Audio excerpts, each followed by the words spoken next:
In a daring daylight theft near Yajnavalkya Temple in Chintamani Nagar, Chikkaballapur, a cunning thief executed a swift operation, making off with 5 lakh rupees from a car.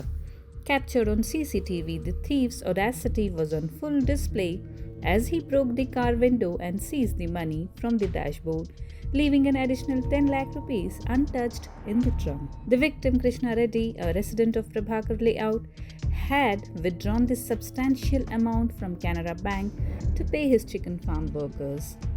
He had briefly stopped by the temple, parking his car on the roadside to offer prayers.